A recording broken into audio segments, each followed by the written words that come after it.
सा ध्यान रखें। तो विशापुत्र जी, अब आप रिकॉर्डिंग ऑन करके मंत्र आरंभ करें। जी स्वामी जी, तो हम कहाँ पे थे? हाँ, तो यजुर्वेद के इन मंत्रों पर आरोप किया गया था श्री शिवांश जी द्वारा, है ना, कि इसमें अश्लीलता है, इसमें बहुत बुरा बुरा चीज़ है। तो हमने यजुर्वेद 25/7, 25/1, 1976, 1988 और 28/32 कर लिया है। अब 14/8, 6, 14 और 30/21 बचा हुआ है। इसको हम आज या कल तक कर लेंगे। तो पहले 14/8 देखते हैं। यजुर्वेद अध्याय 14, मंत्र 8। मंत्र है: प्राणम में पाहि, अपानम में पाहि, व्यानम में पाहि, चक्षुर्मा उर्व्या विभाहि श्रोतम में श्लोकय, अपः पिन्वौषधीर्जिन्व द्विपादव चतुष्पाद पाहि, दिवो वृष्टि मेरय। ये मंत्र है। अब मैं इसका यजुर्वेद भाष्य स्वामी दयानंद सरस्वती जी का पढ़ रहा हूँ। विषय है, फिर वही विषय अगले मंत्र में कहा है। पदार्थ: हे पते व स्त्री, तू उर्व्या बहुत प्रकार की उत्तम क्रिया से मेरे प्राणम नाभि से ऊपर को चलने वाले प्राणवायु की पाही रक्षा कर। मेरे अपानम नाभि के नीचे गुहेंद्री मार्ग से निकलने वाले अपान वायु की पाही रक्षा कर। मेरे व्यानम विविध प्रकार की शरीर की संधियों में रहने वाले व्यान वायु की पाही रक्षा कर। मेरे चक्षु नेत्रों को विभाही प्रकाशित कर। मेरे श्रोत्रम कानों को श्लोकय शास्त्रों के श्रवण से संयुक्त कर। अपह प्राणों को पिन्व पुष्ट कर। औषधि सोमलता व यव आदि औषधियों को जिन्व प्राप्त हो। द्विपात मनुष्य आदि 2 पग वाले प्राणियों की अव रक्षा कर। चतुष्पात 4 पग वाले गौ आदि की पाही रक्षा कर। और जैसे सूर्य दिवह अपने प्रकाश से वृष्टिम वर्षा करता है, वैसे घर के कार्यों को रहे अच्छे प्रकार प्राप्त कर। भावार्थ: इस मंत्र में वाचक् लुप्तोपमा अलंकार है। स्त्री पुरुषों को चाहिए कि स्वयंवर विवाह करके अति प्रेम के साथ आपस में प्राण के समान प्रिय आचरण, शास्त्रों का सुनना, औषधि आदि का सेवन और यज्ञ के अनुष्ठान से वर्षा करावे। तो यहाँ पे उन्होंने ये आरोप लगाया है और ऐसी खिल्ली उड़ाई है कि यहाँ पे जो ये आ रहा है ना, ये नाभि से ऊपर चलने वाले प्राणवायु की रक्षा कर, तो उन्होंने ये बोला है कि ये क्या है, ये कि नहीं, ये नाभि के नीचे गुहेंद्री मार्ग से निकलने वाले अपान वायु की रक्षा कर। इसका मजाक बना दिया उन्होंने कि ये क्या है बोल दिया, और हंसने लगे, है ना। ये इस बात को लेकर उन्होंने बोला कि ये तो बहुत वो है, एकदम हंसने वाली बात है बोल दिया। तो ये हो गया स्वामी दयानंद सरस्वती जी का भाष्य। अब स्वामी शरण जी का भाष्य मैं पढ़ूंगा, लेकिन इससे पहले अगर किसी को कुछ टिप्पणी वगैरह करना है तो कर लीजिए, जब तक मैं ढूंढ रहा हूँ। जी, इसमें किसी बहुत टिप्पणी की आवश्यकता है ही नहीं। ये अर्थ लगभग ठीक है, केवल ये श्लोक शब्द का अर्थ में थोड़ा विस्तार दिखता है। जिसे हम लोग कभी कभी जब कोई दूसरे तरह की बात करता है तो हम लोग अध्याहार या मिलावट कह देते हैं, और श्लोक का धातु अर्थ देख लेंगे थोड़ा सा।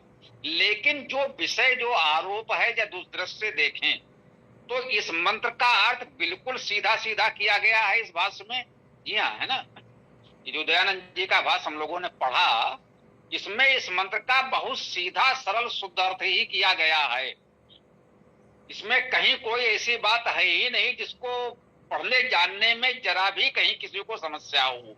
5 प्रकार की वायु, प्राण, व्यान, अपान, समान, उदान, ये यही बता रहे हैं कि शरीर में ये 5 प्राण होते हैं, 5 प्रकार के प्राण होते हैं, 5 प्रकार के प्राणों की रक्षा की जाए। ये बिल्कुल सुंदर बात कही है। बेटे थोड़ा सा एक दो शब्द ये जो मिलावट वाले हम लोग कहते हैं उसको यदि हटा दें तो ये बिल्कुल ठीक अर्थ किया गया है ना। उन्होंने अपान पर आपत्ति की है और अपान पर आपत्ति उन्होंने क्यों की है ये समझ लीजिए। यदि उनसे कहिए भैया आप इसका क्या अर्थ करोगे तो इसका अर्थ वो भी वही करेंगे जो यहाँ किया गया है। केवल अंतर ये है, ये जो मिलावट है उसने गड़बड़ कर दिया है।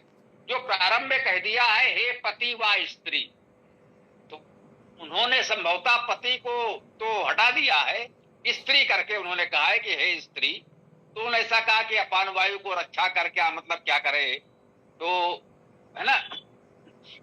मंत्र में ये इसमें नहीं लिखा हुआ है कि हे पते व स्त्री, जो इसमें उन्होंने पहले लिखा है ये बात मंत्र में नहीं आई है। अब इसको हटा दीजिए, बस इतना देख लीजिए। यदि ये पते व स्त्री इतने को केवल हटा दीजिए और बाकी पूरा जो लिखा है उन्होंने पढ़ लीजिए तो कहीं कोई समस्या नहीं है।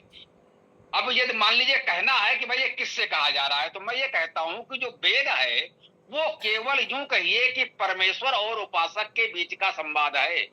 ये जो उपासक है वो ईश्वर से कह रहा है, भक्त भगवान से कह रहा है, उपासक अपने परमेश्वर से कह रहा है। ये पतिवा स्त्री हटा दीजिए, ये मान लीजिए कि हम आप ईश्वर के भक्त उपासक हैं और अपने परमेश्वर से कह रहे हैं कि हे परमेश्वर तो हमारे प्राण ज्ञान उदान समान अपान की रक्षा कर, तो यहाँ कहीं कोई समस्या नहीं आएगी। ये जो इसमें जोड़ दिया गया है पते व स्त्री, इसी से उनको इसका उपहास करने का अवसर मिला है।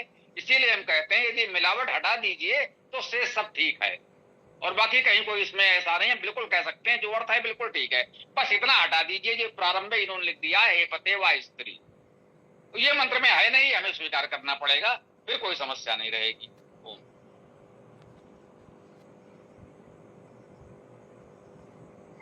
अब जो है डॉक्टर रेखा व्यास जी का पढ़ देता हूँ। उन्होंने इस तरह से लिखा हुआ है, आप हमारे प्राण की रक्षा कीजिए, आप हमारे अपान की रक्षा कीजिए, आप हमारे ज्ञान की रक्षा कीजिए, आप हमारे नेत्रों की रक्षा कीजिए, आप हमें व्यापक दृष्टि प्रदान कीजिए, आप हमारे कानों को पूर्ण रूप से सामर्थ्यशाली बनाइए, आप पूर्वी अर्थात पृथ्वी पर कृपालु होइए, आप पृथ्वी को जल से सींचिए, आप पृथ्वी को औषधियों से सींचिए, आप दो पायों की रक्षा कीजिए, जैसे अपन ने मनुष्य आदि की बात की, आप चौपायों की रक्षा कीजिए, जैसे गाय भैंस कुत्ता बिल्ली आदि सब इनकी चौपाई रखिए, आप स्वर्लोक के से हम पर कृपा की वर्षा कीजिए। ये उन्होंने किया। धन्यवाद जी। बिल्कुल सीधा सरल अर्थ है, शब्द सा अर्थ लगभग यही क्या मैंने कहा ना, ये उसमें हे पुरुष स्त्री आप हटा दीजिए तो बाकी तो अर्थ वही था ना जो यहाँ इन्होंने किया। सभी लोग यही करेंगे, इसके अतिरिक्त इसका कोई अर्थ किया नहीं जा सकता है। बहुत सुंदर अर्थ है, यही दयानंद भाष्य में है, यही जो आपने पढ़ा उसमें है, यही कोई और करेगा तो उसमें भी मिलेगा। हमारा वाला अर्थ पढ़ेंगे तो मुझे भी लगता है इसमें लगभग यही निकलेगा। पूरा स्मृति भी तो नहीं कि मैं कह दूं, लेकिन अभी पढ़ेंगे तो आपको पता चल जाएगा। पढ़िए जी। अब खासतौर पे इसको पढ़ने का आशय ये है क्योंकि ये सायन भाषा पर आधारित है, तो अपन को ये भी जानने में आसानी हो जाती है कि दूसरों के अर्थों में कहाँ कहाँ भिन्नता है, इनका अर्थ कितना सटीक। ये जी इसलिए पढ़ते तो ही है, वो बात कहने की आवश्यकता नहीं है। पढ़िए थोड़ा उसको पढ़ते, इस शब्द की पढ़िए आप जी। अब श्री स्वामी शरण जी कृत यजुर्वेद भाष्य का जो अभी वो मंत्र पढ़ा है उसका भाष्य पढ़ रहे हैं। मंत्रार्थ पढ़ रहा हूँ। मैं मेरे प्राणम प्राण को पाही पालन करो रक्षा करो। मैं मेरे अपानम अपान को पाही पालन करो रक्षा करो। मैं मेरे व्यानम व्यान को पाही पालन करो रक्षा करो। मैं मेरे चक्षुः आँख उर्व्या विस्तृत समर्थ विशेष भाई प्रकाशित हो। मैं मेरे श्रोत्र कर्ण को श्लोकय सहचर रचनाशील करो। अपह पालक रक्षक को पिन्व सेवा करो सेचन करो। औषधि को जिन्व प्रसन्न करो प्रकाशित करो। द्विपद वाला अव रक्षा करो, पालन करो। चतुष्पात 4 पैर वाले को पाही पालन करो, रक्षा करो। दिवो दिव्य ज्योतिर्मय, वृष्टिम पराक्रम को, वर्षा को, आ समन्तात ईरय प्रेरित करो। ये हो गया मंत्रार्थ। अब मैं भावार्थ पढ़ रहा हूँ। प्राण, अपान, व्यान, नेत्र, श्रोत्र आदि अंग प्रत्यंग तथा उनके कार्य सुचारू रूप से चलते रहें। परमात्मा हमारा सर्वथा संरक्षण पालन करे। इसके बाद धातु आदि निरुक्त है ना, तो वो पढ़ना भी जरूरी नहीं है, इसलिए नहीं पढ़ रहा। जी धन्यवाद। ये देख लीजिए, उसमें कुछ जोड़ा नहीं गया है ना। अब उसमें यदि अपनी ओर से हम पुरुष स्त्री और ये वो जोड़ेंगे तो निश्चित रूप से गड़बड़ होगा। जब भक्त अपने भगवान से कह रहा है तो कहीं कोई समस्या नहीं है। वेद को मान लीजिए स्तुति है और हमारा लक्ष्य परमेश्वर है। भाई जो भी स्तुति हम करेंगे परमेश्वर की स्तुति करेंगे, जो मांगना है उसी से मांगेंगे, किसी और से क्या मांगेंगे। तो यदि ये मान लें वेद मुख्य रूप से हमारे अध्यात्म का ग्रंथ है, इसका आध्यात्मिक अर्थ ही महत्वपूर्ण है। आध्यात्मिक अर्थात ईश्वर परक अर्थ, मुख्य अर्थ ईश्वर परक अर्थ है। ईश्वर परक का अर्थ आपने किया तो कहीं कोई समस्या नहीं आई। हाँ, लोक व्यवहार में उससे प्रेरणा लेने के लिए हम ये भी कर सकते हैं कि भाई जो हम परमेश्वर से मांग रहे हैं वो हम भी करें, अपने लिए करें, अपने लोगों के लिए करें, परिवार के लिए, समाज के लिए करें।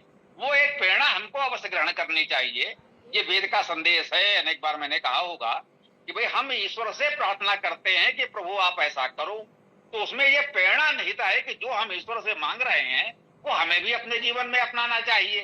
तो वो प्रेरणा तो हम ग्रहण करें, लेकिन अब इस तरह से जब वो कल्पना कर लेते हैं, हे पुरुष, हे स्त्री, हे राजा, हे मंत्री, तो उसी से फिर अर्थ की दिशा बदल जाती है।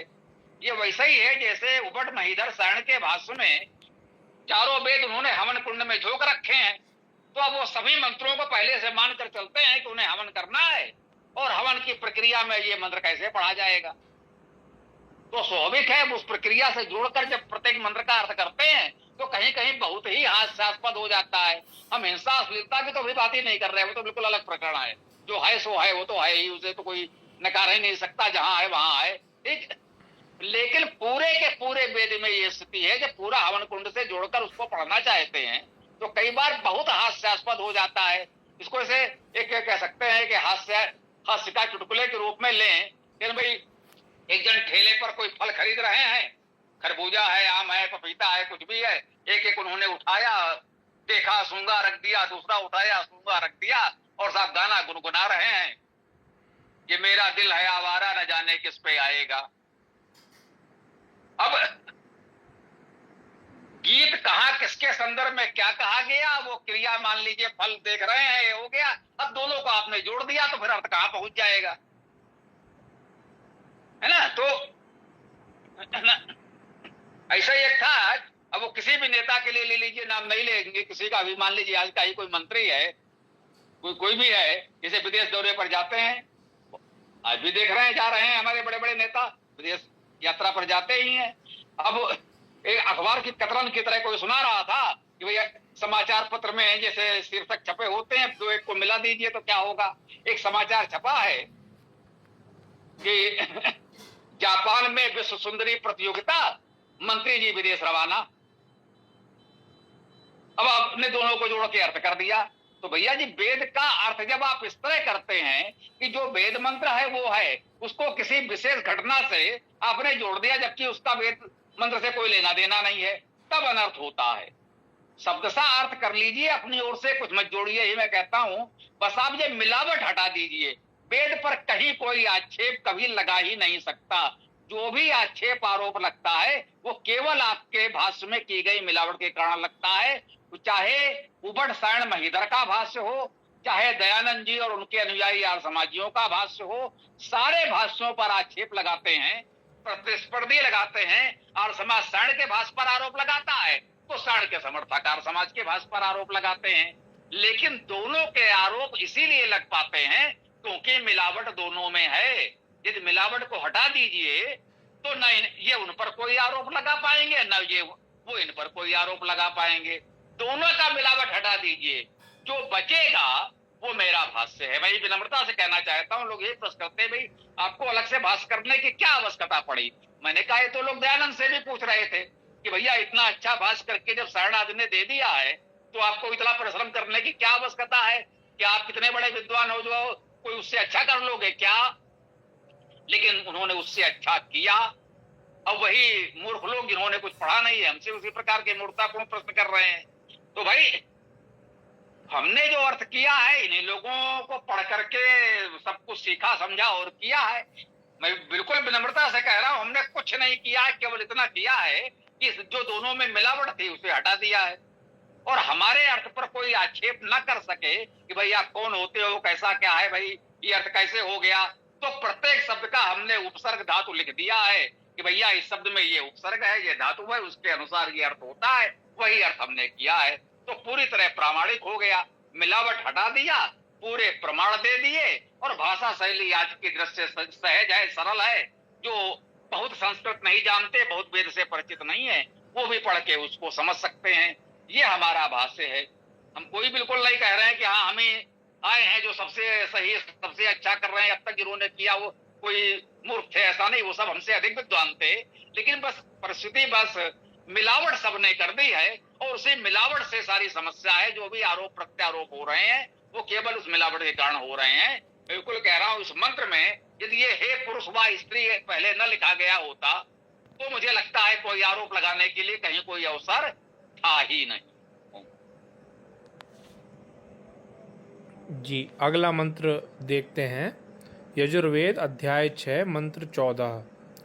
ओम वाचम ते सुंधामि, प्राणम ते सुंधामि, चक्षुस्ते सुंधामि, श्रोत्रम ते सुंधामि, नाभिम ते सुंधामि, मेढ़म ते सुंधामि, पायुम ते सुंधामि, चरित्रांस्ते सुंधामि। ये मंत्र हो गया। अब इसका हिंदी भाष्य पढ़ रहे हैं स्वामी दयानंद सरस्वती जी का। विषय है अब वे गुरु पत्नी और गुरुजन यथा योग्य शिक्षा से अपने अपने विद्यार्थियों को अच्छे अच्छे गुणों में कैसे प्रकाशित करते हैं, ये अगले मंत्र में कहा है। ये विषय है।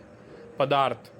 हे शिष्य, मैं विविध शिक्षाओं से तेरी वाचम जिससे बोलता है उस वाणी को सुंधामी शुद्ध अर्थात सद्धर्मानुकूल करता हूँ। तेरे चक्षुः जिससे देखता है उस नेत्र को सुंधामी शुद्ध करता हूँ। तेरी नाभिम जिससे नाड़ी आदि बांधे जाते हैं उस नाभि को सुंधामी पवित्र करता हूँ। तेरे मेढ़म जिससे मूत्रोत्सर्ग आदि किए जाते हैं उस लिंग को सुंधामी पवित्र करता हूँ। तेरे पायुम जिससे रक्षा की जाती है उस गुदेंद्रिय को सुंधामी पवित्र करता हूँ।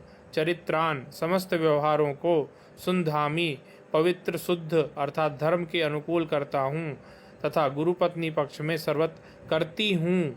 यह योजना करनी चाहिए। भावार्थ। गुरु और गुरु पत्नियों को चाहिए कि वेद और तथा वेद के अंग और उपांगों की शिक्षा से देह, इंद्रिय, अंतःकरण और मन की शुद्धि, शरीर की पुष्टि तथा प्राण की संतुष्टि देकर समस्त कुमार और कुमारियों को अच्छे अच्छे गुणों से प्रवृत्त करावे।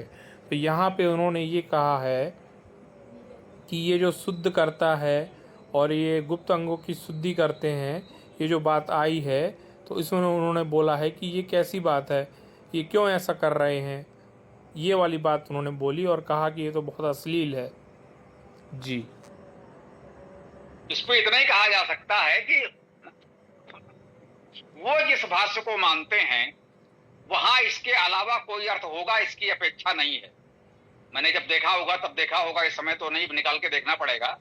लेकिन मुझे लगता है ये अर्थ जो आर्य समाज के भाष्य में आया है वो वहीं से आया है और सहज भाव से ये अर्थ ग्रहण करने में कहीं कोई आपत्ति भी नहीं है। जब नन्हा बच्चा है तो माता पिता उसको नहलाते धुलाते हैं, सारे अंगों की शुद्ध करते हैं, वो आवश्यक है, बिल्कुल करते हैं, करना चाहिए, माता पिता करते हैं। अब नन्हे बच्चे को गुरुकुल में दे दिया तो अब उसको जब वहीं रहना है तो गुरु माता गुरु पत्नी जो भी है गुरु करेगा, गुरु माता करेंगी, वो करेंगी, वो उन्हीं के बच्चे हैं तो उन्हें करना ही करना पड़ेगा। एक तो ये है कि इसका एक लोक व्यवहार वाला जो अर्थ दिया गया है वो मुझे लगता है जो उबट महीधर भाष्य है उसमें भी यही मिलेगा, इसके अलावा तो न मिलेगा। अब वही बात है कि जो अब हमारा आप देखोगे तो मेढ्रम है, मेढ्रम में सिंचने धातु से बनता है, सिंचन करने के अर्थ में ले लीजिए। पायुम इन्होंने भी लिखा है, पा पालने धातु से है, अर्थात पायु का अर्थ हो गया पालन रक्षण करने वाला। तो जो हमारा पालन रक्षण करने वाले हैं उनको भी शुद्ध करें, तो इस तरह का धातु अर्थ ले लेंगे तो यह समस्या भी समाप्त हो जाएगी। लेकिन यदि शरीर के अंगों को भी देखा जाए तो इसमें कहीं कुछ ऐसी बात नहीं है।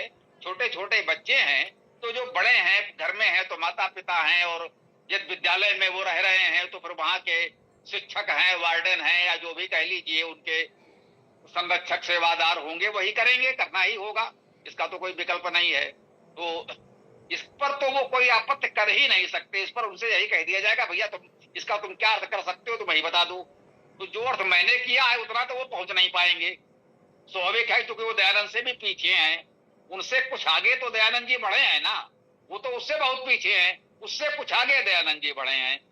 मैं कह सकता हूं विनम्रता से कि हमने थोड़ा सा उससे भी आगे पैर बढ़ाने का प्रयास किया है, लेकिन वो तो दयानंद जी से बहुत पीछे हैं, तो उनका अर्थ इससे अच्छा नहीं हो सकता। ठीक है, तो वो शरण वाला अर्थ चाहे हाँ हरीश जी पढ़ दें, उसके बाद हमारा वाला पढ़ देना। जी, इसमें उन्होंने आरंभ किया है, हे याजक, हम यजमान आपकी वाणी को शुद्ध करते हैं, यजमान आपके प्राण को शुद्ध करते हैं, हम यजमान आपके नेत्रों को शुद्ध करते हैं, हम यजमान आपके कानों को शुद्ध करते हैं, हम यजमान आपकी नाभि को शुद्ध करते हैं, हम यजमान आपकी जनेंद्रिय को शुद्ध करते हैं, हम यजमान आपकी गुदा को शुद्ध करते हैं, हम यजमान आपके चरित्र को शुद्ध करते हैं। इस तरह से लिया गया, यहाँ पर यजमान और साधक शब्द को जोड़ा। जी बस इतना ही देख लीजिए इसमें क्या क्या किया उन्होंने। आर्य समाज ने तो फिर भी उसको कहा कि बच्चा गुरुकुल में गया है, गुरु माता शुद्ध करें, ठीक, वो स्वाभाविक है। अब इनका क्या है, जो मैंने कहा इन्होंने चारों वेद हवन कुंड में झोंक रखे हैं, मंत्र वही है, शब्द सा अर्थ उन्होंने भी वही किया, कुछ अलग अर्थ नहीं किया है उन्होंने। लेकिन क्या है, वहां सब कुछ यजमान होगा, पुरोहित होगा, हवन कुंड होगा, वो सारा मंत्र उसी में झोंक देंगे। बस इतना ही अंतर पड़ा, देखा आपने, और कोई अंतर नहीं आया। उन्होंने वहां गुरु गुरु पत्नी गुरु माता की बात की, इन्होंने वहां यजमान पुरोहित झोंक दिया, बस इतना अंतर पड़ा, बाकी पूरा का पूरा अर्थ वही है, इसमें कहीं कोई अंतर नहीं है। ओम, आगे बढ़िए जी। अब श्री स्वामी शरण जी कृत भाष्य पढ़ रहे हैं। मंत्र वही है, मंत्रार्थ पढ़ रहा हूँ। ते तुम्हारी वाचम वाणी को सुंधामी शुद्ध करता हूँ, ते तुम्हारे प्राणम प्राण को सुंधामी शुद्ध करता हूँ, ते तुम्हारे चक्षुः नेत्र को सुंधामी शुद्ध करता हूँ, ते तुम्हारे श्रोत्रम श्रवण को सुंधामी शुद्ध करता हूँ, ते तुम्हारी नाभिम नाभि को सुंधामी शुद्ध करता हूँ, ते तुम्हारी मेढ्रम मेहन सेचन को सिंचक को सुंधामी शुद्ध करता हूँ, ते तुम्हारे पायुम पालन रक्षण को सुंधामी शुद्ध करता हूँ, ते तुम्हारे चरित्रान चरित्रों को सुंधामी शुद्ध करता हूँ। भावार्थ है, शरीर के सभी अंगों को शुद्ध करना है, सभी ज्ञानेंद्रियों तथा कर्मेंद्रियों को शुद्ध करना है। जीवन में शुद्धता का अभ्यास करते रहेंगे तो अंततः चरित्र भी शुद्ध हो सकेगा। धन्यवाद। जी देखिए, अभी आपको समझ में आया, जैसे जो अभी मैंने एक बात कही थी, मुझे लगा कि देखिए इससे एक प्रकार से वहां हम सही पहुंच रहे हैं कि जो दयानंद भाष्य पर आरोप लगा रहे हैं वो तो कहीं टिकते ही नहीं, वो तो दयानंद जी से भी बहुत पीछे हैं। जहां हम हैं वहां के बारे में तो अभी सोच भी नहीं सकते, क्योंकि वो दयानंद जी से भी बहुत पीछे हैं। हमने क्या किया है ये अभी देखिए, अब हमने जब लिखा था तब तो ये आरोप आदि मेरे सामने नहीं थे कि मैंने कोई उसका उत्तर देने के लिए लिखा, लेकिन आज आप देख रहे हैं आरोप आज लग रहा है और हमारा भाष्य पढ़ करके आप उनको उत्तर दे सकते हैं। शब्द सा अर्थ है, पूरे धातुवाद लिखी हुई है कि बिल्कुल प्रामाणिक धातु अर्थ है, कोई व्याकरणाचार्य नकार नहीं सकता, और उसमें कहीं कोई ऐसी बात आ ही नहीं रही है। लो पढ़ लो, है जो कहते हैं लो कर लो बात, वेद पर कौन आक्षेप लगा सकता है। तो ईश्वर की कृपा से जो कुछ हमसे बन पड़ा है ये हमारा वेदभास इस प्रकार से तो आपके लिए उपयोगी होगा कि जो भी इस तरह के दुष्ट लोग वेद पर आरोप आक्षेप करना चाहेंगे उनको आप बहुत अच्छे से उत्तर दे सकते हैं, बस इसी प्रकार से धातु जर्थ करके।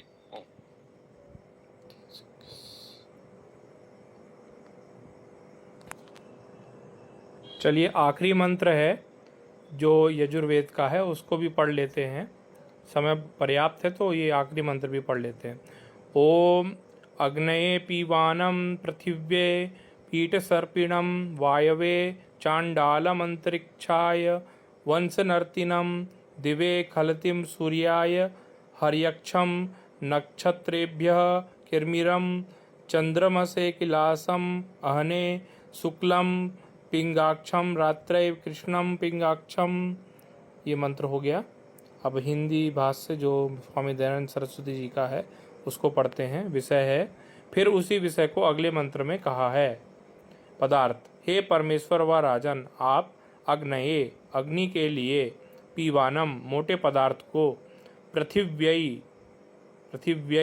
पृथ्वी के लिए, पीठ सर्पिणम बिना पगों के कढ़ीरी के चलने वाले सांप आदि को, अंतरिक्षाय आकाश और पृथ्वी के बीच में खेलने वाले को, वंश नर्तिनम बांस से नाचने वाले नट आदि को, सूर्याय सूर्य के ताप प्रकाश मिलने के लिए, हरियक्षम बांदर की सी छोटी आँखों वाले शीत प्राय देसी मनुष्यों को, चंद्रमसे चंद्रमा के तुल्य आनंद देने के लिए, कीलासम थोड़े श्वेतवर्ण वाले को, और अहने दिन के लिए, शुक्लम शुद्ध, पिंगाक्षम पीली आँखों वाले को उत्पन्न कीजिए। वायवे वायु के स्पर्श के अर्थ, चांडालम भंगी को, दिवे क्रीड़ा के अर्थ प्रवृत्त हुए, खलतिम गंजे को, नक्षत्रेभ्यः राज्य विरोध के लिए प्रवृत्त हुओं के लिए, किरमीरम कब्रों को, और रात्रई अंधकार के लिए प्रवृत्त हुए, कृष्णम काले रंग वाले, पिंगाक्षम पीले नेत्रों से युक्त पुरुष को दूर कीजिए। भावार्थ है, अग्नि स्थूल पदार्थों के जलाने को समर्थ होता है, सूक्ष्म को नहीं। पृथ्वी पर निरंतर सर्प आदि फिरते हैं किंतु पक्षी आदि नहीं। भंगी के शरीर में आया वायु दुर्गंध युक्त होने के सेवने योग्य नहीं होता इत्यादि तात्पर्य जानना चाहिए। यहाँ उन्होंने ये कहा है कि चूंकि यहाँ पे ये शब्द आया है, कहाँ गया वो, चांडालम, ये जो शब्द आया है चांडालम, और ये भंगी को लिखा है। चांडालम का अर्थ जो भंगी को लिखा है, इसको कह के वो कर रहे हैं कि आप हम पर आरोप लगाते हैं कि हम जातिवाद वगैरह कुछ करते हैं, ये वो करते हैं, लेकिन आप खुद इधर भंगी को लिख दिए और इसको इनके साथ दुर्व्यवहार कर रहे हो आप, ऐसा आरोप लगाया है। धन्यवाद जी, ये बात ठीक है। इससे पहले भी इस गोष्ठी में संभवतः ये मंत्र आ चुका है, किसी ने पढ़ा था यहाँ पर, किसी ने किसी पोस्ट में आरोप लगाया होगा और उसने बहुत ही कठोर शब्दों में कहा था। तो मैंने कहा था कि भाई उन्होंने किस भाषा में कहा है वो तो बिल्कुल अस्वीकार है, इसमें कोई संदेह नहीं है। तो उन्हें बहुत ही कहा जाए कि कठोर और अस्वीकार्य भाषा में आक्षेप किया था दयानंद जी पर कि तो फिर वो क्या करेगा, कैसे करेगा। देखिए, इसमें भी समस्या वही मिलावट वाली है। मिलावट कहाँ है? हाँ, ये ईसा पुत्र जी ने स्वयं पढ़ा और लोगों ने सुना। क्या मैं थोड़ा सा अपने बताने से पहले आप लोगों से पूछ सकता हूं, इसमें आप लोगों को मिलावट कहाँ दिखी है? ये बहुत सीधे सरल है। और ये मंत्र केवल इस मंत्र में नहीं है, ये यजुर्वेद अध्याय 30 है जिसकी मैं बहुत चर्चा करता हूं कि आपकी जो वर्ण व्यवस्था कही जाती है ये पूरी अध्याय 30 में है। यजुर्वेद अध्याय 30 मंत्र 5 से 22 सभी मंत्रों में ये है और सभी मंत्रों में मिलावट की एक समान समस्या है। क्या इस मंत्र में किसी को लगा यहाँ क्या क्या मिलावट है जिससे गड़बड़ हो रहा है? तो थोड़ा सा कोई कहना चाहे तो मैं सुन लो, फिर मैं बताता हूँ।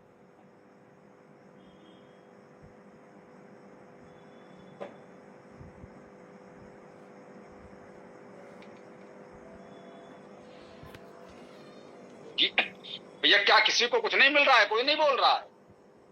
जी, यहाँ पे स्वामी जी चांडालम का अर्थ भंगी को लिखा है और आखिरी में कहा है कि उसको दूर कीजिए।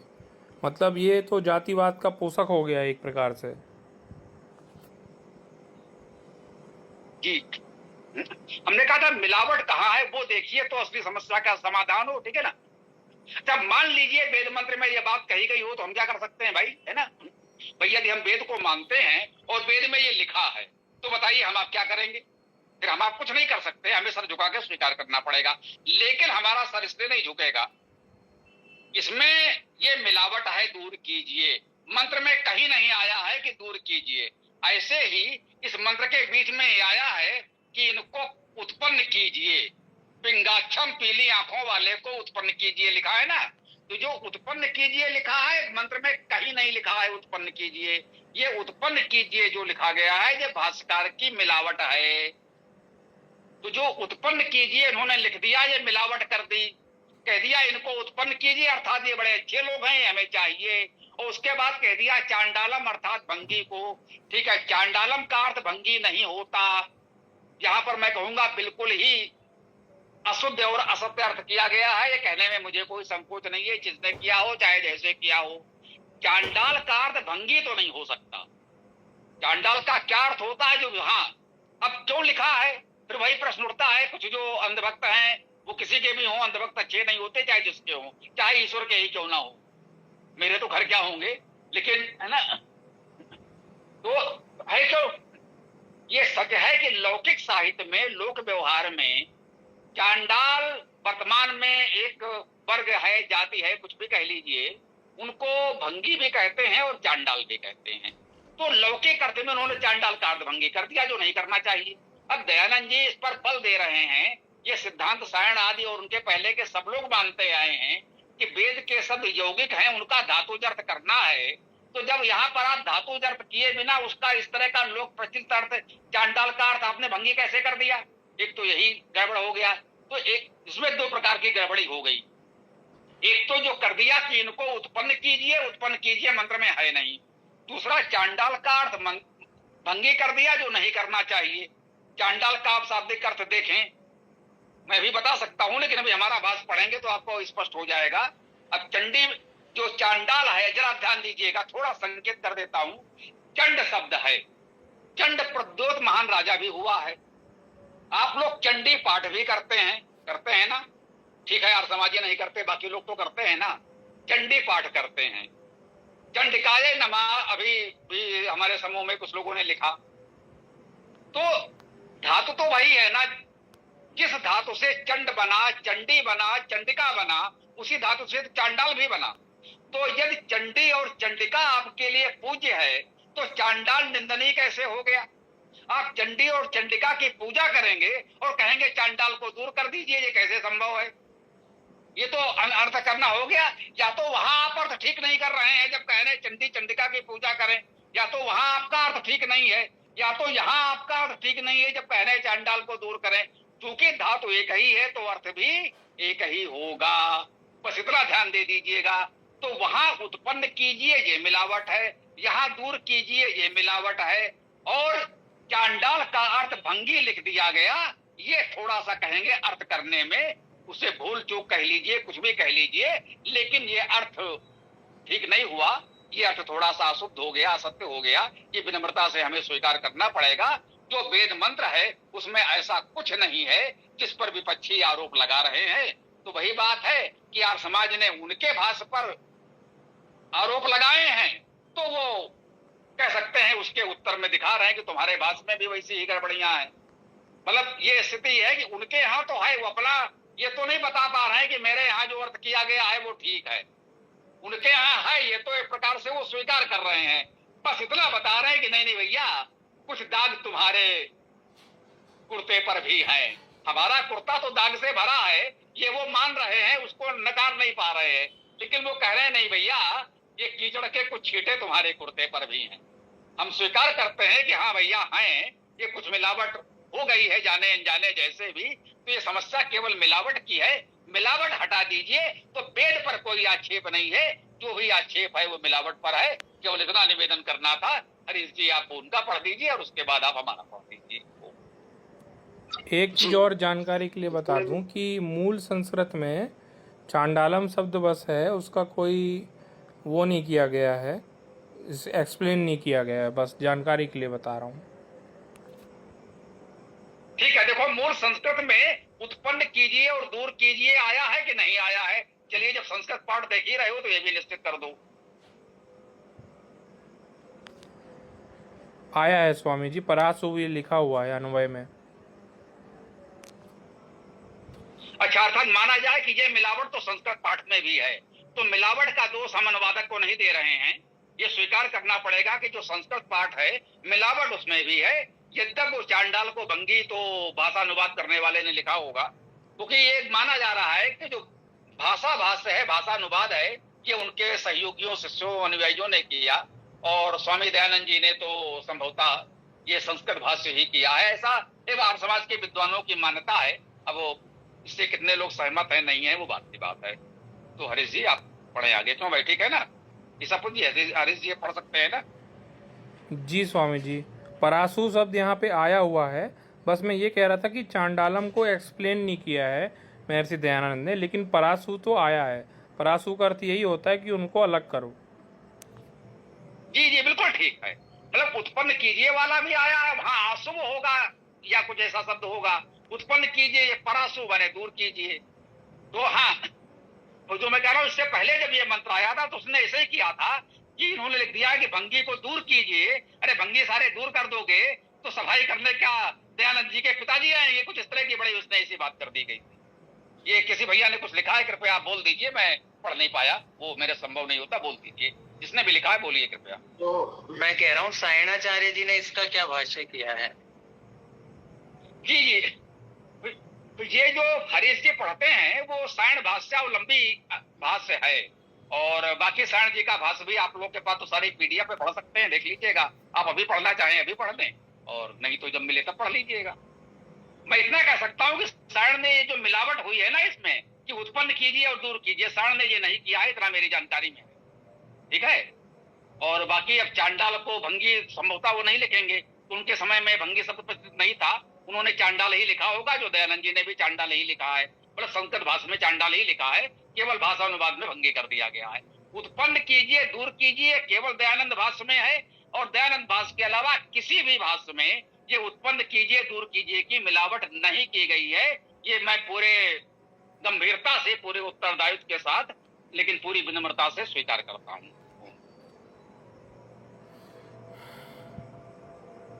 जी हरीश जी।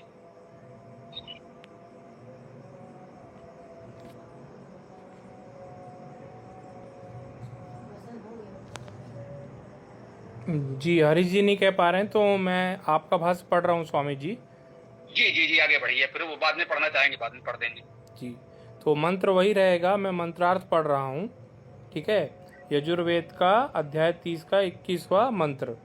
मंत्रार्थ है, अग्नये, अग्नि के लिए, पीवानम, सेवा सिंचन प्रकाश युक्त को, पृथिव्यै, पृथ्वी के लिए, पीठ सर्पिणम, पीठ सर्पिण को, वायवे, वायु के लिए, चांडालम, चांडाल को, अंतरिक्षाय, अंतरिक्ष के लिए, वंश नर्तिनम, वंश नर्तिन को, दिवे, प्रकाश के लिए, खलतिम, खलती को, सूर्याय, सृजन प्रेरणा के लिए, हर्यक्षम, हर्यक्ष को, नक्षत्रेभ्यः, नक्षत्रों के लिए, किरमीरम, किरमिर को, चंद्रमसे, चंद्रमा के लिए, किलासम, किलास को, अहने, व्यापक दिन के लिए, शुक्लम, शुक्ल, पिंगाक्षम, पिंगाक्ष को, रात्रई, रात्रि के लिए, कृष्णम, कृष्ण आकर्षण वाले, पिंगाक्षम, पिंगाक्ष को, और कोष्ठक में लिखा है प्राप्त करें। भावार्थ पढ़ रहा हूँ। अग्नि के लिए सेवा सिंचन प्रकाश युक्त को, पृथ्वी के लिए पीठ सर्पिण को, वायु के लिए चांडाल को, अंतरिक्ष के लिए वंश नर्तिन को, प्रकाश के लिए खलती को, सृजन प्रेरणा के लिए हर्यक्ष को, नक्षत्रों के लिए किरमीर को, चंद्रमा के लिए किलास को, व्यापक दिन के लिए शुक्ल पिंगाक्ष को, रात्रि के लिए कृष्ण आकर्षण वाले पिंगाक्ष को प्राप्त करें।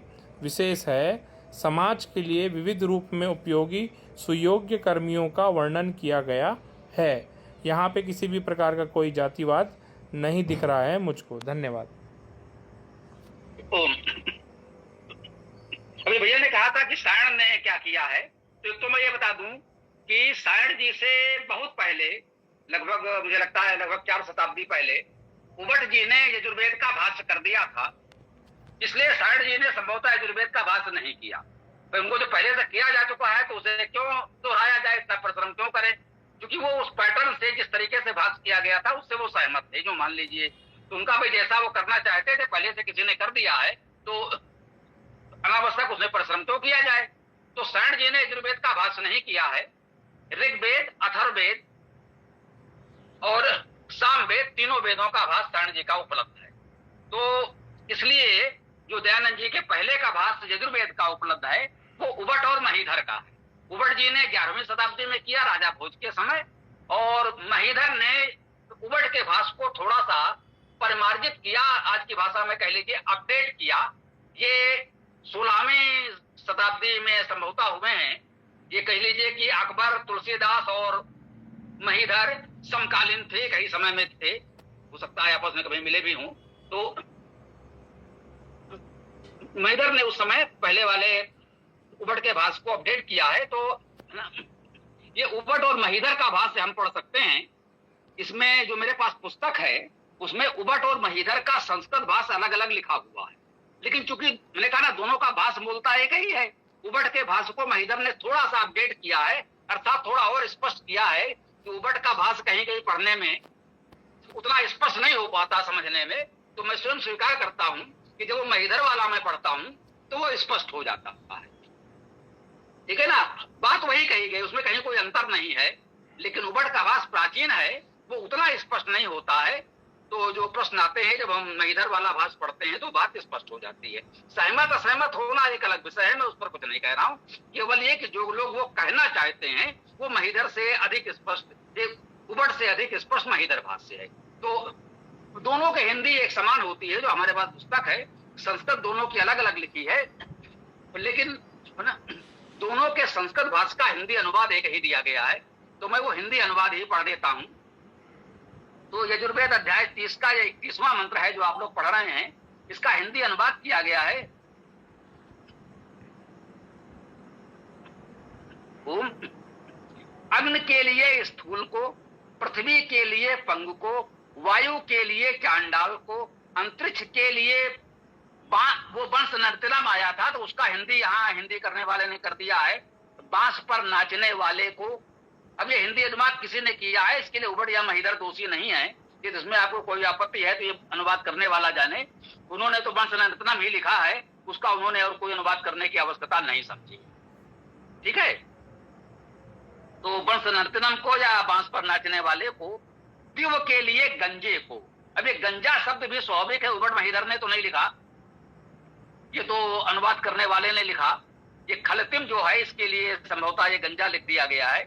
आगे कहते हैं सूर्य के लिए हरित नेत्र को, सूर्य के लिए हरित नेत्र। देखिए हरित नेत्र का ये अर्थ नहीं लिया जा सकता कि हरे रंग वाला। देखिए हरित तो उन्होंने संस्कृत में भी लिखा होगा, इन्होंने हिंदी में भी लिखा है, तो हरित तो ठीक है। लेकिन हरित का अर्थ हरा रंग यदि आप ले लेंगे तो भैया किसी के नेत्र हरे तो हमारी जानकारी में है नहीं, किसी की जानकारी में हो तो विचार करें कि भाई ऐसा कौन मनुष्य है या कोई अन्य प्राणी है जिसके नेत्र हरे होते हों। भाई अन्य प्राणियों में तो हो सकता है कोई हो भी जाए, लेकिन मनुष्यों में हरे नेत्र वाला तो कोई इस पृथ्वी पर कोई प्रजाति मेरी जानकारी में तो नहीं है। तो हरित का क्या अर्थ होगा? हृदय धातु हरण करने से है, तो हरित का, हरित नेत्र का अर्थ ऐसे कहते नहीं अरे भाई क्या आंखें हैं, कितनी मनोहारी हैं, कितनी आकर्षक हैं। तो कह सकते दिखे भाई आंखें बिल्कुल बोलती हुई आंखें हैं, मनोहारी हैं। तो हरित का नेत्र का अर्थ मेरे विचार से हो सकता है मनोहारी आंखों वाला।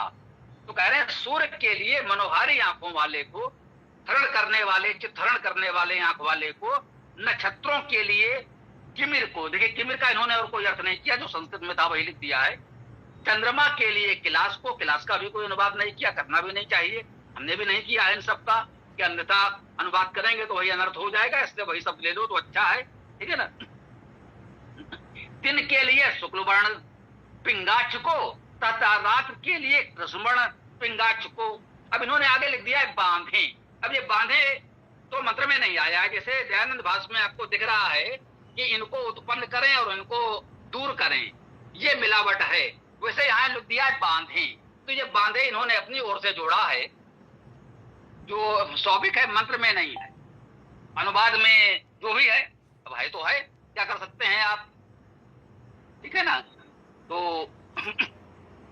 ना, तो ये ना, आप कह रहे थे, तो हमने ये उबड़ महीधर वाला भाष्य भी उसका अर्थ पूरा आपके लिए पढ़ दिया, और देख लीजिए अर्थ सबका वही है, अर्थ में कोई अंतर नहीं है, जो भी अंतर है बस केवल मिलावट का है, और सब ठीक है। हाँ भैया, आप कुछ कहना चाह रहे हैं, बोलिए।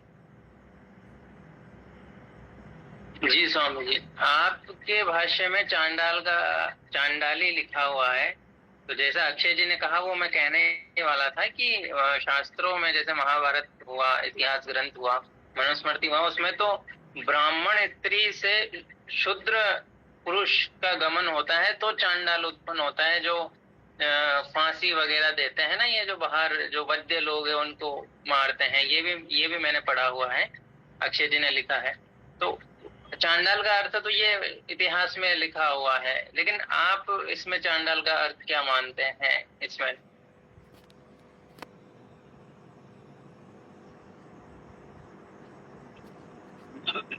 देखिए, यार हमारे मानने का प्रश्न है, मैंने आपको बताया चंड धातु से चांडाल शब्द में बनेगा। अब चंड धातु का अर्थ आप देख लीजिए, ये सापुत्र जी पढ़ के बता दीजिए, हमारे भाष्य में तो लिखा ही लिखा होगा। हम कुछ अभी बोलेंगे तो लगे इस प्रकरण के अनुसार ये कुछ अलग से बोल दे रहे हैं, जो उसमें लिखा है तो स्वाभाविक है। भाष्य जब हमने किया तो ऐसा कोई ना प्रश्न आपका सामने था, ना इनका आक्षेप सामने था, जरा पढ़ के बता दीजिए क्या लिखा है। और हमारे भाष्य से संतुष्ट ना हो तो आप धातु पाठ में देख लीजिएगा, वहां क्या लिखा है, पढ़िए। जी, जैसा कि सब लोग देख पा रहे हैं, चांडालम शब्द का अर्थ दिया हुआ है चंड, तीक्ष्ण होना, क्रोध करना, दुष्टता करना, बस ये है।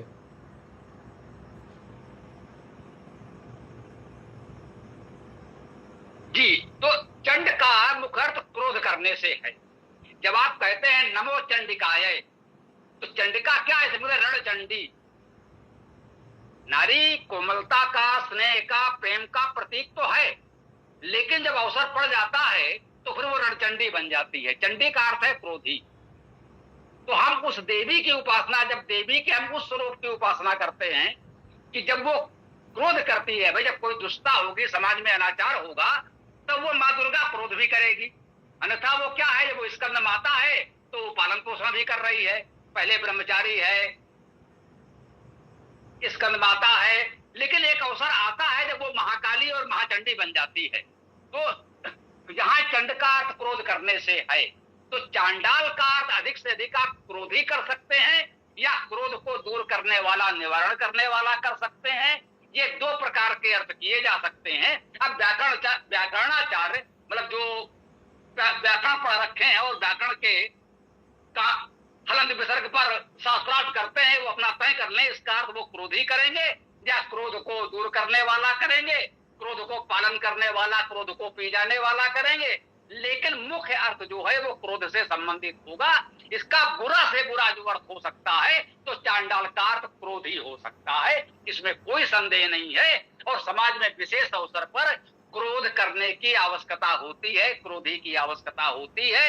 यही मैंने आपसे पहले कहा, जब आप कहते हैं रणचंडी को नमन करते हैं, चंडिकाय नमन करते हैं, चामुंडा को नमन करते हैं, तो आप क्रोध करने वाली देवी को नमन करते हैं कि जब दुष्टता बढ़ जाए तो फिर हम क्रोध करने वाली माता को स्मरण करते हैं, उसको नमन करते हैं। यही भाव यहाँ भी लीजिए कि वो परमेश्वर क्रोध भी करेगा, वो रुद्र भी है, लेकिन रौद्र रूप भी धारण करता है। रुद्र का अर्थ क्या हुआ, रुद्र धातु का अर्थ है रोना, वो रोने वाला है, करुणाशील है, दूसरों के दुख से जो दुखी होता है उसे हम रुद्र कहते हैं। लेकिन रुद्र से एक शब्द बन जाता है रौद्र, कहते हैं रौद्र रूप धारण कर लिया। वो दूसरों के दुख से दुखी तो होता है, लेकिन दुख देने वाले के प्रति फिर वो दुखी नहीं होता है, वो रौद्र रूप उत्पन्न उसी दुख से हुआ है। जब किसी को कोई पीड़ित करेगा तो फिर वो रौद्र रूप धारण करता है, तो उसका विनाश भी करता है। तो चंडी का, इस चांडाल का अर्थ आप इसी रूप में ले लीजिए कि समाज में क्रोध करने वालों की भी आवश्यकता होती है। जब अनाचार अत्याचार बढ़ेगा तो हमें चांडाल चाहिए, क्रोधी चाहिए, जो इन चांडालों का, आतंकवादियों का हनन भी कर सकें। हाँ, सब लोग एक बात भी जानते हैं कि जो सम्राट अशोक है उसको पहले कहते थे चंड अशोक, है ना। तो वहाँ चंड अशोक का अर्थ भी क्रोध करना ही रहता है कि पहले वो बहुत क्रोधी था सम्राट अशोक, चंड था एकदम। फिर बाद में कुछ लोग कहते हैं कि वो बुद्धिस्ट बन गया। तो पहले चंड था, फिर बाद में बुद्धिस्ट बन गया, तब वो शांत हो गया। इस टाइप की बातें होती हैं। तो इससे भी यही सिद्ध होता है कि चंड शब्द का अर्थ क्रोध करने से है, चांडालम का अर्थ भी क्रोध करने वाले से है। धन्यवाद। चंडाशोक कहा गया है उसे, ठीक बात है। चंड प्रद्योत नाम का भी कोई राजा हुआ है, जहां तक मुझे ध्यान आ रहा है इतिहास में, वो भी बड़ा प्रसिद्ध और प्रतापी राजा हुआ है चंड प्रद्योत नाम से। तो शाब्दिक अर्थ तो चंड का मैंने आपको बता दिया।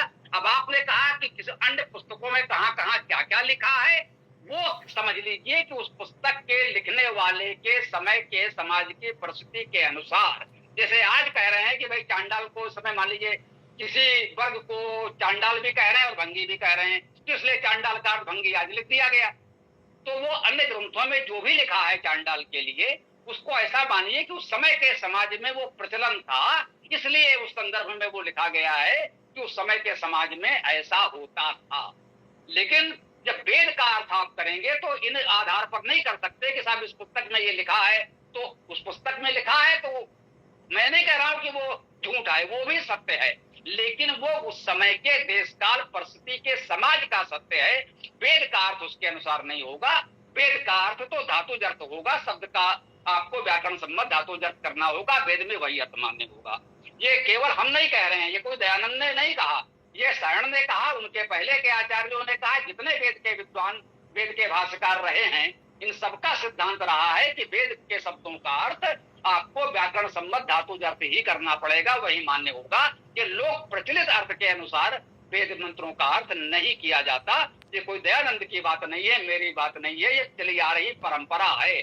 आप देख लीजिए सायण ने क्या लिखा है, अन्य लोगों ने क्या कहा है, सबने इस बात को माना है कि धातु जर्थ ही लिया जाएगा। अब पढ़ता हूँ सायण भास्कृत डॉक्टर रेखा व्यास का।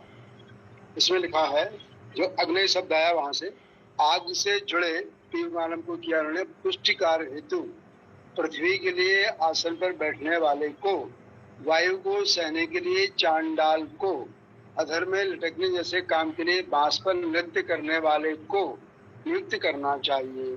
स्वर्गलोक हेतु खगोल विज्ञानी को, सूर्य हेतु हरे रंग वाले को, यहाँ पर जो सूर्य था तो उसको उन्होंने सूर्य किया है, तो उसको संभवतः ऐसा दिखता है कि इनका जो भाष्य है हर समाज का, जिसको उन्होंने लिया होगा सूर्य के लिए उत्पन्न करने वाले। जी जी क्षमा करें, मुझे यही लगा कि ये जो भाष्य आप पढ़ रहे हैं ये सायण वाला भाष्य नहीं पढ़ रहे हैं, ये तो दयानंद भाष्य का भाषानुवाद कर रहे हैं। ये पूरी तरह स्पष्ट है, ये जिसका भी है मुझे नहीं पता। ये मैं डॉक्टर रेखा व्यास का पढ़ रहा हूँ, जिसमें जहाँ अंतर दिख रहा है वो आपको बताने की कोशिश कर रहा हूँ बीच में। वो आगे इसमें लिखा है इन्होंने कि बांस पर नृत्य करने वाले को नियुक्त करना चाहिए। स्वर्ग लोक हेतु खगोल विज्ञानी को, सूर्य हेतु हरे रंग वाले को, नक्षत्रों के लिए नारंगी रंग जानने वाले को, चंद्रमा हेतु क्लास ब्रैकेट में लिखा उन्होंने चर्म रोग विशेष वाले को, सफेद रंग हेतु पीली आंख वाले को, रात्रि के लिए काली पीली आंख वालों को नियुक्त किया जाना चाहिए। यह शब्द उन्होंने प्रयुक्त किया, नियुक्त किया जाना चाहिए।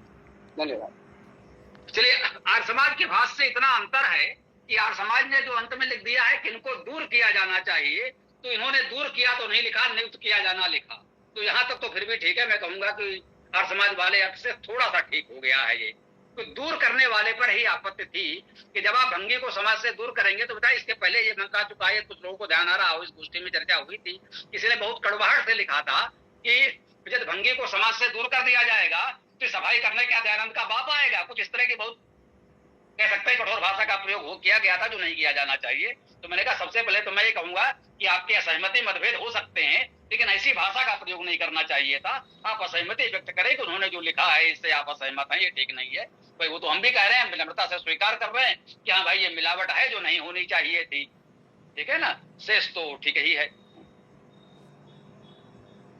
जी स्वामी जी, ये जो स्वामी जी ने अर्थ किया है चांडाल का, वो तो मुझे ऐसा लगता है स्थिति देखते हुए किया है, लेकिन जो वर्ग है ये शूद्र वर्ण में आता है जिस तरह का है। चांडाल एक अलग वर्ण था पूरे चारों से ही, ऐसे शास्त्रों में भी है। तो अगर यहाँ पर चांडाल का ये दे रहे हैं तो भी गलत है, स्वामी जी जो दे रहे हैं। नहीं, क्या दे रहे हैं जो गलत है, स्पष्ट करो थोड़ा। मतलब चांडाल का अर्थ इन्होंने भंगी किया है, वो नहीं दे सकते, क्योंकि जो भंगी वो है वो शूद्र वर्ण में भी आते हैं, जबकि चांडाल वर्ण से अलग थे चारों से। अगर स्वामी जी ने अगर वर्तमान परिस्थिति देखते हुए वो कर दिया हो तो भी वो सही नहीं है, उसका अर्थ नहीं हो सकता वहां पर भंगी। क्यों? फिर तीसरा इसमें कारण ये भी है कि आदि काल में जब वेद मिले तब ये सब थोड़ी थे उस समय। ये बिल्कुल सही कहा आपने, यही हमारा मुख्य बात है कि भैया वेद का अर्थ करते समय आज के अर्थ को नहीं ग्रहण कर सकते। ये सोचो वो आदि काल का है, प्राचीन। मैं कह रहा हूँ कि आप उसे ईश्वरीय ग्रंथ मानो न मानो, वो आप अग्निवायु आदित्य न मानो, आप ब्रह्मा जी के नाम का कोई व्यक्ति हो, क्या हो, कब हुआ, 1000 वर्ष, लाख वर्ष, करोड़ों वर्ष, कितना भी मानो, लेकिन इतना तो मानोगे कि विश्व का प्राचीनतम ग्रंथ है भैया, अरबों करोड़ों लाखों नहीं, लेकिन 10-20 हजार वर्ष तो मानना ही पड़ेगा, इससे नीचे तो नहीं ला सकते। चाहे जितना आधुनिक दृष्टिकोण से सोच लो, 10,000 वर्ष से नीचे तो नहीं ही ला सकते। 10-12 हजार वर्ष पहले का तो कह सकते हैं आधुनिक दृष्टिकोण से भी हमारे पास प्रमाण हम कह सकते हैं, जो थोड़ा सा भी बिल्कुल सौगंध लेकर बैठा हो कि हम तो नहीं सुनेंगे, तो वो एक अलग विषय है। लेकिन थोड़ा भी विवेक से ये बात करेगा तो आधुनिक तरीके से भी हम समझा सकते हैं कि 10-12 हजार वर्ष पहले वेद थे, ये तो कहा ही जा सकता है। उसके पहले लाखों करोड़ों कितने वर्ष पहले से हैं, भले ही हम सिद्ध न कर पाए। तो वेद का अर्थ आज के अनुसार तो नहीं किया जा सकता, ये बिल्कुल ठीक कहा। लेकिन इसमें एक थोड़ा संशोधन मैं करना चाहूंगा। तुम्हारी बात पूरी तरह ठीक है, मैं सहमत हूं, लेकिन इतना जान लो, ये जिस यजुर्वेद के अध्याय 30 की चर्चा कर रही है, मेरा निवेदन है कि वैसे तो मैंने कहा है कि भैया चारों वेद नहीं तो यजुर्वेद पढ़ डालो, यजुर्वेद भी नहीं पढ़ पा रहे हो तो यजुर्वेद का अंतिम 11 अध्याय, अर्थात यजुर्वेद में कुल 40 अध्याय हैं, 30 से 40 11 अध्याय हो गए। तो ये 11 अध्याय भैया जी अवश्य पढ़ लो। 11 अध्याय की पुस्तक हमने अलग से भी बना दी है, जो चाहे मंगा सकते हैं।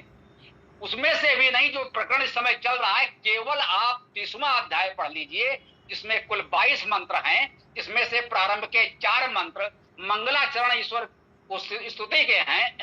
मंत्र 5 से 22 तक ये तथाकथित वर्ण व्यवस्था के हैं। वेद में, चारों वेद में, मैं कह रहा हूं आप लोग खोजिए, आपके पास खोजने के आज साधन है। 4 वेद में एक मंत्र खोज कर बताइए जिसमें ये कहा गया हो पूरे समाज को 4 भागों में बांट दिया जाए।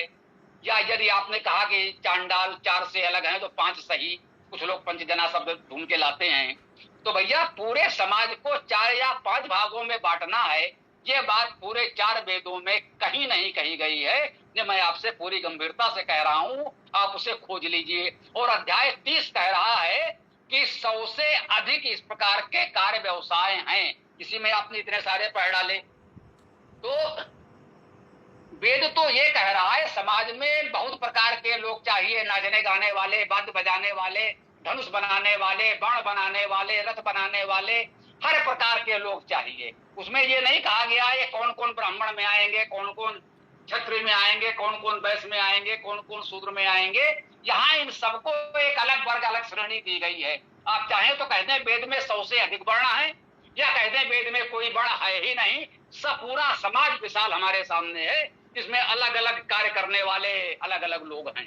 तो ये 4 वर्णों की बात वेद के अनुकूल नहीं है। मैं पूरी दृढ़ता से, पूरी गंभीरता से कह रहा हूं, वो चाहे आर्य समाजी हो, चाहे दूसरे वर्ग के लोग हों। भैया मैंने एक बार ऐसे किसी ने कहा, तो मैंने कहा भैया आर्य समाजी और पौराणिक दोनों मिलकर खोजो, 4 वेद में कहीं एक मंत्र खोज के मिल जाए तो भैया मुझे बता देना। नहीं मिलेगा आपको, मैंने प्रयास किया है, मुझे नहीं मिला है। आपको मिल जाएगा तो मैं स्वीकार कर लूंगा, मैं जड़ नहीं हूं, लेकिन प्रयास करिए, जब मिल जाए तो बताइएगा। तब तक मेरी बात मान लीजिए कि वेद में ऐसा कुछ है नहीं। स्वामी जी एक शब्द आया हर्यश्च, तो इसको ले सकते हैं हरणशील के लिए ले सकते हैं क्या उसको, जो हरणशील हो, यही अर्थ मैंने किया है भाई। उसमें उसका अर्थ उन्होंने हरित कर दिया है, तो मैंने कहा हरित का अर्थ आप हरे रंग से मत लीजिए। ये हरि हरणे धातु है हरण करने के अर्थ में। तो यदि उन्होंने कहा है हरित नेत्रों वाले, तो जो कहिए हरणशील नेत्र, मनोहारी नेत्र, जो आपके चित्त का हरण कर लें, चित्ताकर्षक, चित्त का हरण करने वाले मनोहारी नेत्र, आप यही अर्थ कर सकते हैं। वहां हरा रंग नहीं लें, हरे रंग की आंखें किसी की नहीं होती हैं, ठीक है ना, किसी मनुष्य की आंखें हरे रंग की नहीं होती, इस पृथ्वी पर कहीं और होती हो तो मुझे पता नहीं।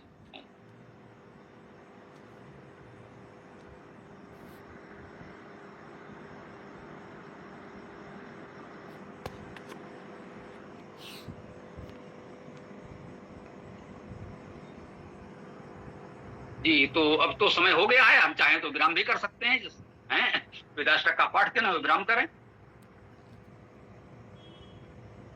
जी, तो यजुर्वेद के मंत्रों को देखने के बाद वो व्यक्ति जो हैं शिवांश जो भी हैं वो, उन्होंने कुछ मंत्र वही वाले रखे थे जो अपन ने गृहस्थ सूक्त में पढ़े थे, और कहा था कि इसमें वो उन्होंने नियोग कर दिया है, ऐसा बोला था। तो चूंकि वो मंत्र हम रख चुके हैं पूर्व के कक्षा में, इसीलिए मैंने वो मंत्रों को अभी रखा नहीं है, लेकिन यदि लगेगा तो उस पर भी विचार किया जा सकता है, लेकिन उस विषय में बात हो चुकी थी, इसलिए मैंने अपने स्क्रीनशॉट में नहीं रखा है। जी हाँ, उन मंत्रों पर हम लोग विचार कर चुके, जैसे आज इन मंत्रों पर चर्चा की वैसे ही पहले हम लोग उन मंत्रों पर चर्चा कर चुके हैं। तो कोई ऐसी बात नहीं है, कभी कोई विशेष विषय उठाएगा तो देखा जाएगा, फिर देख लेंगे। जैसे आज वाला ये मंत्र मैंने कहा कि एक बार और कक्षा में आ चुका है, मुझे ध्यान आया, तो कोई बात नहीं। तो मुझे लगता है पाठ कर लिया जाए, ये सब लोग कुछ समझें, अगर अच्छे कर सकें तो आरंभ करें। एक मंत्र बोलना है, ऋग्वेद का पहला मंत्र बोल सको तो बोलो, बाकी लोग तो चले गए, है ना, बाकी तो हरीश जी और सब लोग तो कर ही लेंगे।